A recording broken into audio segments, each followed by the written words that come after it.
June 18, 1944. The rain had fallen for 3 days straight over the Normandy hedgerows, turning the fields into mud and the foxholes into coffins half filled with water. Private First Class Daniel Reeves couldn't feel his feet anymore. He just knew they were there because they ached with the same steady pulse as his heartbeat. 72 hours ago, there had been 46 men in his platoon. Now there was one. The radio had died sometime after the second night. The battery was soaked, the antenna snapped by shrapnel. Command had ordered them to hold Hill 217, a small ridge that overlooked the road to St. Lo. Hold until relieved, Captain Howard had said. That was 52 hours ago. The relief never came. What did come were the Tigers and half-tracks and infantry in gray, fanning out through the hedgerows like smoke that grew teeth. At first, Reeves did what training taught him to do: call coordinates, check ammo, reload, breathe. But after the second day, the routine stopped meaning anything. There was no squad to report to, no officer to answer. The platoon had been cut off by artillery that turned the hedgerow behind them into a wall of flame. The last thing Reeves heard over the comm was Howard's voice crackling through static: "Hold the ridge, whatever you do, don't let them take the ridge," then silence. He had 30 rounds left in his M1 Garand, 2 grenades, and a K-bar knife dulled from digging mud instead of flesh. The Germans didn't know there was only one man left on the hill, and he intended to keep it that way. He moved between positions at night, firing from different foxholes to simulate a full unit. He'd dragged helmets onto sticks and propped them above the ridge line so snipers would see silhouettes. He even whispered orders under his breath as he moved, pretending to coordinate fire teams. It was half madness, half strategy, but it worked. Every few hours the enemy tested him with probing shots, machine gun bursts into the tree-line. Each time, Reeves answered from a different spot, short, disciplined volleys, enough to sound like several rifles returning fire. He could hear them shouting to each other in German, frustrated, uncertain. They thought they were pinned down by an entire company. By the end of the first day, his uniform was soaked through. By the second, he was running on instinct and adrenaline. On the third day, his hands shook so hard he had to bite his lip to steady his aim. When a German scout crawled too close, he waited until the helmet rose above the grass, then fired once. The man dropped soundlessly, his Mauser sliding from his hands. Reeves didn't feel triumph. He felt time slowing down. Every second he stayed alive was borrowed. At some point around midnight of the second night, the rain stopped. The sky cleared just enough for a sliver of moonlight to catch the ridge line.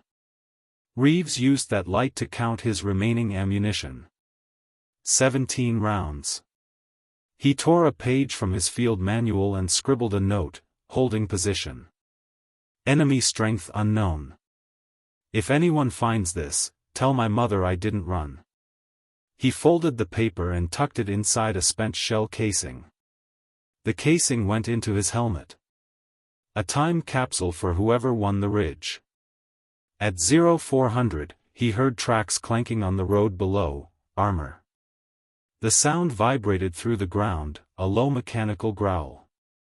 He peered over the crest and saw the silhouette of a Panzer IV creeping forward, its headlights dimmed to slits. Infantry moved in its shadow, 5 men, then 10. Reeves waited until they entered the kill zone he and his squad had marked 2 days earlier. He could still see the faint outline of the tripwire his friend O'Hara had set before the shell took him. Reeves reached for the detonator buried beside him in the mud and pressed. The explosion lit the hedgerow like lightning. 2 of the infantry vanished in the blast, the rest fell flat, shouting. Reeves fired 3 times, fast and measured. A machine gun answered, chewing up the ridge face, throwing mud in his eyes. He crawled sideways, rolled into a new position, and kept firing from a different angle. To the Germans below, it sounded like a line of defenders had sprung awake. They retreated into cover. When the tank fired, the entire hill seemed to lift. The shell landed 50 feet behind him, throwing dirt and shrapnel over his back. A metal fragment sliced through his left sleeve and cut a groove down his arm. He didn't scream. He just pressed his palm against the bleeding line and whispered, "Still here." By sunrise, the smoke had settled and the ridge was quiet again. He checked the watch on his wrist. The crystal was cracked but the second hand still moved. He'd been fighting alone for 59 hours. His eyes burned from lack of sleep, his stomach was a tight knot of emptiness. He chewed a ration biscuit that tasted like wet chalk and drank from a canteen half filled with rainwater. He wasn't thinking about heroism anymore. He was thinking about geometry, angles of approach, fields of fire, how to keep a machine gun from getting a clear line on his foxhole. He remembered his father, a carpenter back in Ohio, telling him once, "If you can't outmuscle a problem, measure it." So he measured. Each tree trunk, each stone he could use for cover, every path the enemy might take. He was outnumbered, outgunned, but he still had angles. At 1,000 hours, the sun broke through the clouds. Steam rose from the mud like ghosts leaving the earth. He used the brightness to his advantage. He dragged a mirror from a wrecked jeep and set it behind a rock, tilted so he could watch the road without exposing himself. An hour later, he spotted movement again, 2 soldiers advancing low, using the burned-out tank as cover. He let them come closer, 30 yards, 20. When the first raised his rifle, Reeves threw a grenade, counting 2 heartbeats before it detonated. The blast sent both men back the way they'd come. The silence after was worse than the noise. He sat with his back against the mud wall of his foxhole, listening to the flies, to the distant artillery that never stopped completely. He wondered if anyone would believe this, one man holding a hill against an army. Maybe they'd call it luck, or myth. Maybe they'd never know his name at all. That thought didn't make him angry. It made him calm. Names were for letters and graves. All he wanted was to finish the job. He had made a promise to his captain, to his brothers in the mud who would never see another sunrise. Hold the ridge. He was still holding. By nightfall, the third evening began. The sky turned the color of gunmetal and the wind picked up, carrying the smell of burned fuel. Somewhere beyond the hedgerow, he heard the rumble of engines again. He was down to 5 rounds. He chambered one and set the other clips in a row beside him. If they came again, he would make them pay for every foot of dirt. The first flare went up at 2,100. White light bathed the ridge, turning night to day. Reeves dropped flat as bullets tore through the grass. He crawled toward the next position and fired once, twice. Shadows fell. A burst of automatic fire answered, splintering the tree above him. He rolled into a shell crater, counted 3 seconds, popped up, fired again, and moved. Constant movement, the only thing keeping him alive. The flare faded. Darkness returned. He used it to crawl closer to the burned-out Panzer. It was still warm from the blast the night before. Inside the wreck, he found a half-full canteen and a German field map. The notations were in pencil, showing attack arrows circling the ridge. They were planning another push at dawn. He smiled tiredly. At least now he knew what time he was going to die. He folded the map, slipped it into his jacket, and crawled back to his foxhole. His hands were numb, his breathing shallow. The moon rose slowly over the hedge, silver and indifferent. He looked at it and said softly, "So be it." Then he closed his eyes for the first time in 3 days. Sleep didn't come as rest, it came like a blackout, instant and absolute. When he woke, the sky was pink with dawn, and for a moment he thought he was dead. Then he heard engines again, different ones this time. Lower tone, familiar rhythm. Sherman's. American armor. He scrambled to his feet, waving his helmet on the end of his rifle. The first tank crew spotted him, a figure covered in mud and blood, standing alone on the ridge. The commander leaned from the hatch and shouted, "Holy hell, is that a ghost or a GI?" Reeves didn't answer. He just stared as the Sherman rumbled past him, its gun elevating toward the tree line. Behind it, infantry advanced cautiously, checking for survivors. They found 41 German bodies across the ridge, 3 burned-out vehicles, and a single American foxhole still smoking. And one man standing, rifle empty, eyes hollow. When they told him to sit, he did. When they offered water, he drank until his hands stopped shaking. Then he said the only words that made sense. "Is the ridge secure?" "Yes, soldier," the lieutenant replied. "You held it."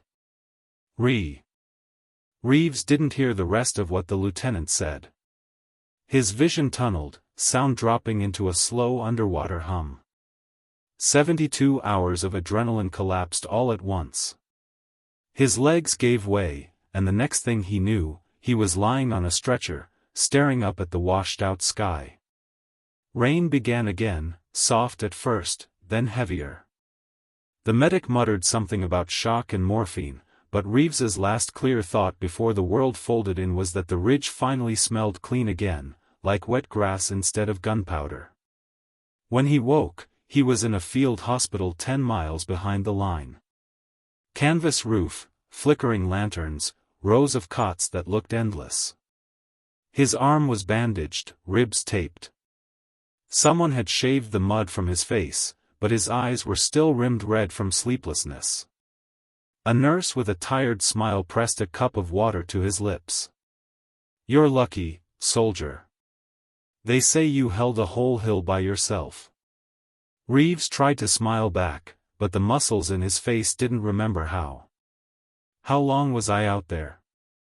72 hours, she said softly. "You kept them off the road long enough for reinforcements to arrive. They're calling it a miracle." A major came the next morning to take his statement. He sat beside the bed, boots still muddy, clipboard balanced on his knee. "Private Reeves, your after-action report doesn't match what we've been told. Are you saying there were no other survivors from your platoon?" Reeves nodded. "Just me, sir." "And you're sure about the enemy strength?" "Too sure." The major scribbled notes, expression unreadable. "Command will want to debrief you. But first you rest." He hesitated before adding, "We'll probably classify most of this. Don't take it personally. Keeps the enemy guessing." Classify. Reeves didn't think much of the word at the time. He was too tired to care what they wrote in reports. But classification has a way of erasing. Weeks later, when he returned to active duty, Hill 217 wasn't on any map. The official battle summary listed minor engagement, negligible resistance. His name wasn't mentioned. The medal recommendation his lieutenant filed never surfaced. When the war ended, he came home to Ohio with a duffel bag, a scar down his arm, and silence for a companion. The parades rolled through town, brass bands and confetti. People shouted, "Heroes," but none of them knew his face. He didn't correct them. He just kept walking. He married a girl from his church, found work at the mill, raised 2 children who grew up thinking he'd spent the war driving supply trucks. He let them believe it. The truth belonged to ghosts who didn't come home. Sometimes, on rainy nights, he'd wake to the sound of engines in his dreams, the grind of treads, the echo of shells. He'd go sit on the porch and light a cigarette, watching the smoke curl like the fog that once hit him on the ridge. His wife would find him there before dawn and ask what he was thinking. He'd say, just remembering the geometry. She never understood what that meant, and he never explained. History moved on. The world built highways over the old roads of Normandy. Farmers plowed the fields where Shermans burned.